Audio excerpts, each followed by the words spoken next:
Good morning, children. Welcome to our social science class.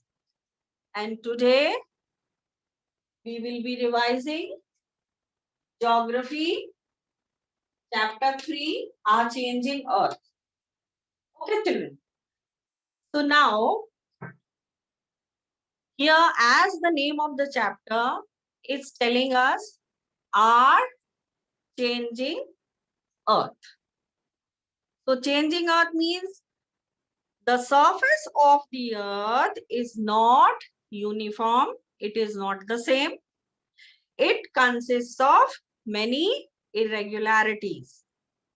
Means it has different types of landforms in the form of mountains, plateaus, and plains. Okay, children. So that means the earth keeps changing. Our earth is dynamic in nature. Just now I told you, earth is dynamic in nature means also is the same that it keeps changing. The landforms that we see today are the result of changes that took place for millions of years. So what happens then? Finally, scientists believe that millions of years ago, all the continents were joined together to form a supercontinent called Pangaea. So children, now you know what is Pangaea. Scientists believe that millions of years ago, all the continents were joined together. So when you look at the world map, children, you will see all the continents are drifted apart.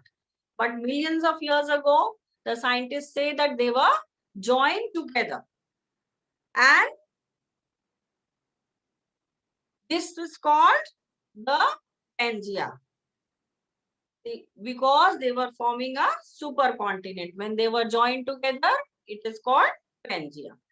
Now, due to the internal forces of the earth.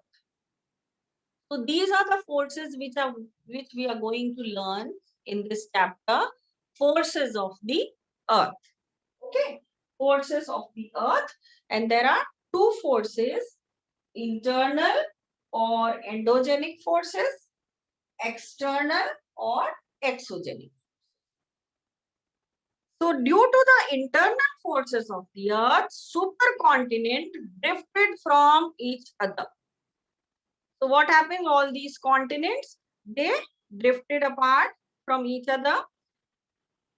The Pangaea broke and there was horizontal displacement on the continent. What happened? Horizontal displacement took place of the continents. So horizontally, this way they drifted apart. This is horizontal position. Okay. Now this is called continental drift. So drifting apart of the continent is known as continental drift. Now, the theory of the continental drift was propounded by Alfred Wegener. Who was Alfred Wegener? He was a German meteorologist. Means he was a weather forecaster, like predict rainfall, etc. and the different weather conditions. So Alfred Wegener, a German meteorologist, he used to predict the weather condition. Now recently, the theory of plate tectonics replaced the theory of continental drift. Okay, now how did it happen here? Now we will read about what are these tectonic plates or lithospheric plates, because they have replaced the theory of continental drift. Okay, children. So according to the plate tectonics theory, The Earth's crust consists of several large and small rigid plates. Several large and small rigid plates, and they are in the Earth crust. They move around very slowly because of the movement of the molten magma inside the Earth in a circular manner. And they carry continents and ocean basins. And they are called lithospheric plates or tectonic plates. Okay, children. So these plates, they float beneath the Earth's surface, under the Earth's surface independently, and cause many changes on the Earth's surface. Okay, children. So here, due to the internal movements of the Earth or internal forces of the Earth, many changes are taking place on the Earth surface. So now, children, we will be revising about these forces of the Earth, due to which the Earth's surface keeps changing. So here is a classification about the forces of the Earth. We go through. So forces of the Earth are of two types. First is internal or endogenic forces. Second one is external or exogenic. Internal forces are under the Earth's surface. They are of two types. Internal forces are of two types again. Sudden movements, and second is slow movements. Due to sudden movements, what happens? The changes which are taking place, eruption of volcano, occurring of earthquake and landslides. Now, due to slow movements of internal movement, but slow movement, what happens? Now, slow movements also works in two parts, vertical movement and horizontal movements. So that means slow movements are of two types. First is vertical movement and second is horizontal movement. Now, due to vertical movements, what formation takes place on the Earth's surface? Formation of block mountain and formation of rift valleys. Okay, children. And now, block mountains are because of the upliftment, and rift valleys are formed because of the subside. Now, second is horizontal movement. Slow movement, but in horizontal position. Due to horizontal movement, what formation takes place? Formation of fold mountains. And these fold mountains are of two types.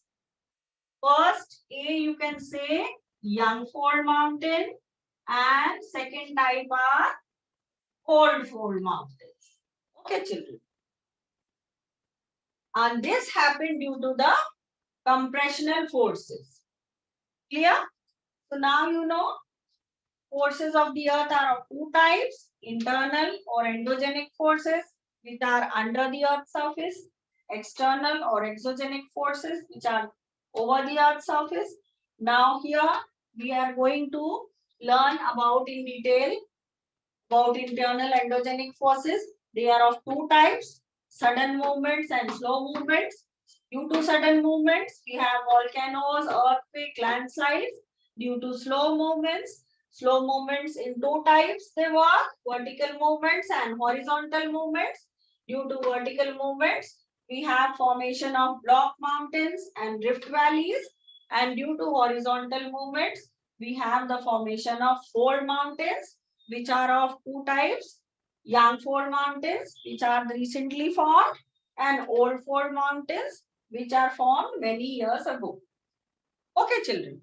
So now I will be sharing the screen with you to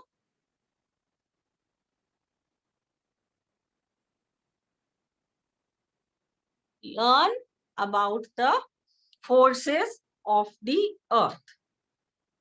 Okay, children. So here we will be revising forces of the earth. Based on their sources, the forces of the earth are classified as, first one is internal or endogenic forces, second is external or exogenic forces. Now, what are internal or endogenic forces? The forces generated in the interior of the earth are called internal or endogenic forces. Endogenic forces, sometimes they produce sudden movements and sometimes they produce slow movements. Okay, children. Now we will be learning about the sudden movements or sudden endogenic forces. Okay, children. So what are sudden endogenic forces or sudden endogenic movements? Sudden endogenic forces bring abrupt and sudden changes in the Earth's lithospheric plates. They cause mass destruction and changes over the Earth's surface. Mass destruction means destruction, loss of life, loss of property, and these sudden endogenic forces, they cause earthquakes, volcanoes, landslides, which bring changes over the Earth's surface abruptly and at the same time loss of life and property also. So now here all of a sudden the changes takes place.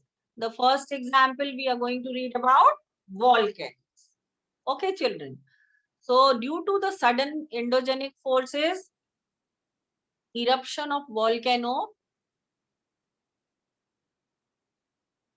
takes place.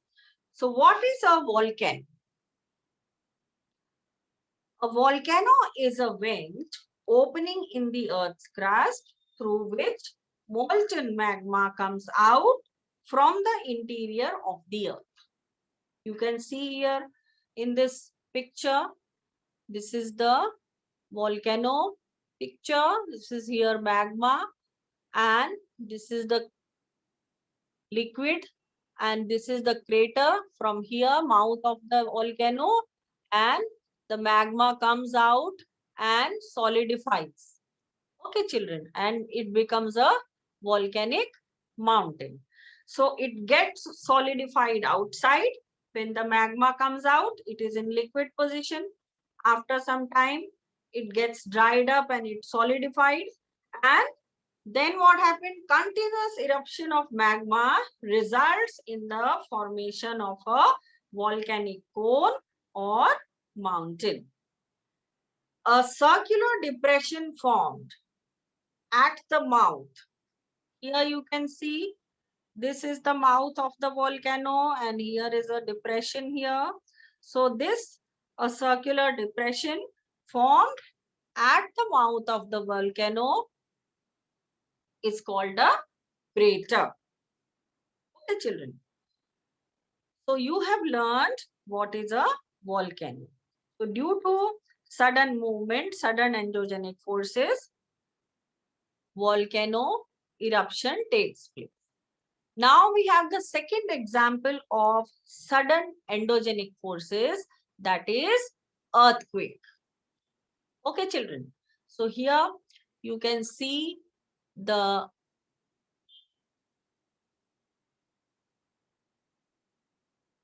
diagram here, seismic focus and epicenter. And we will be learning about the earthquake in detail now. So here the question is, what is an earthquake? So vibration or shaking of the lithospheric plates due to the internal forces of the earth. Again here, which force is applied here? Internal forces or endogenic forces. And out of these internal forces, the force is the sudden endogenic force. So due to this sudden endogenic force, vibration or shaking of the lithospheric plates due to the internal forces of earth is called earthquake. Now, see the point. This is the point here in the picture, seismic point. Point where earthquake originates. So we are going to read about this, that the point from where the earthquake originates in the interior is called the seismic focus. So this is called the seismic focus. Okay, children. And the point on the earth's surface vertically, here, vertically just opposite the seismic focus, vertically on the earth's surface, that is on the ground surface, earth surface, this point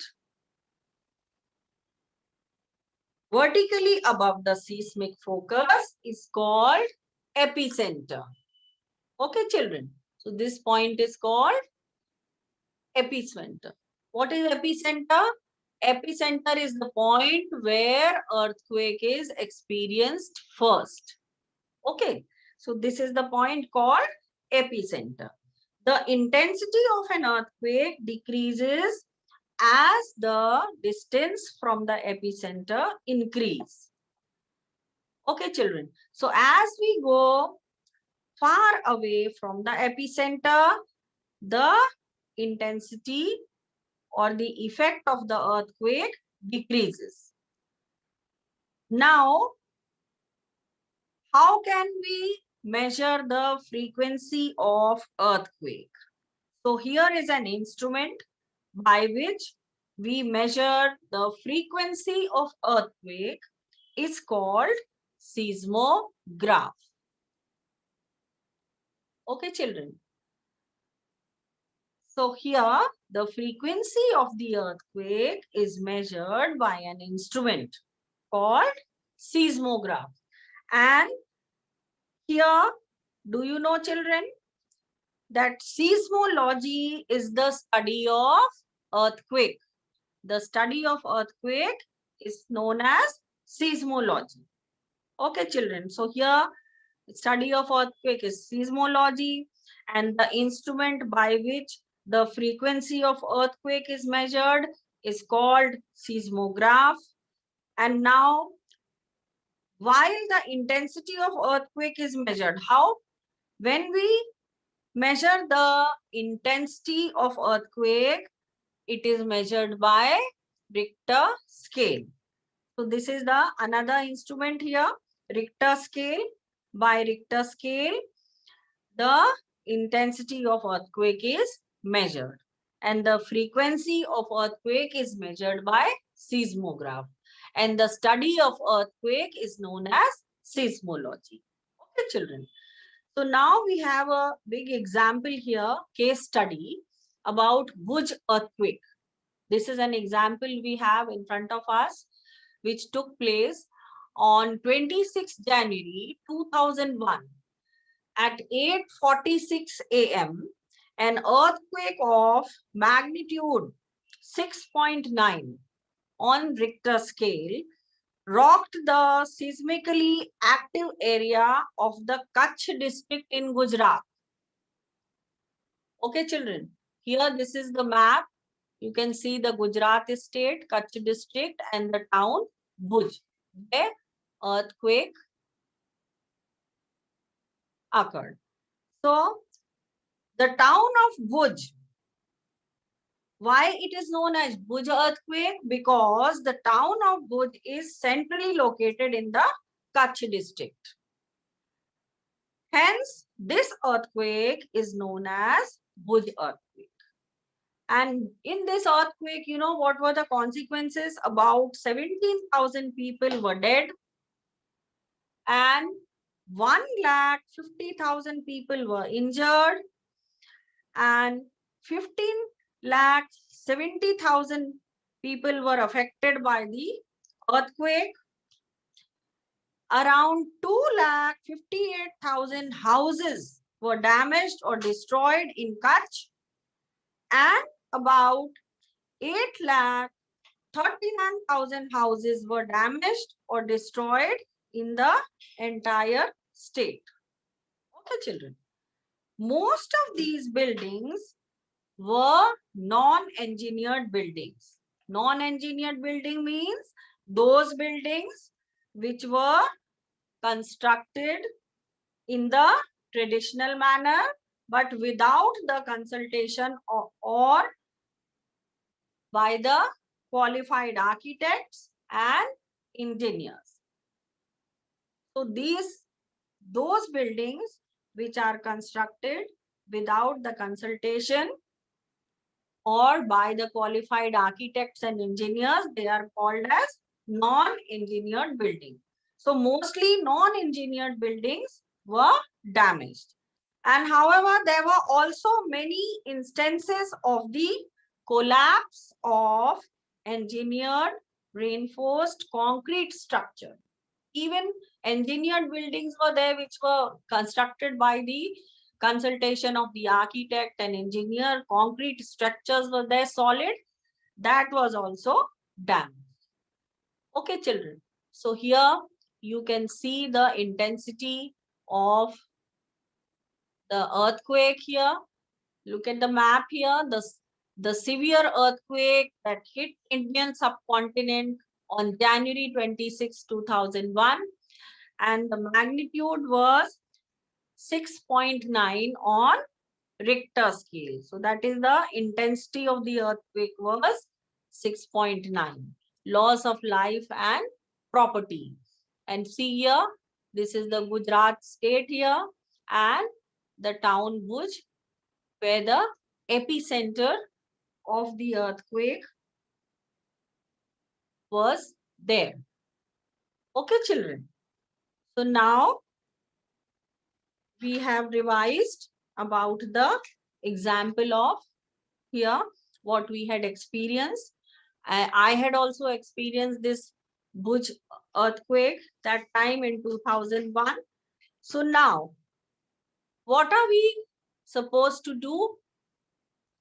The thing is that when the earthquake takes place, earthquake occur, precautions needed in case of an earthquake.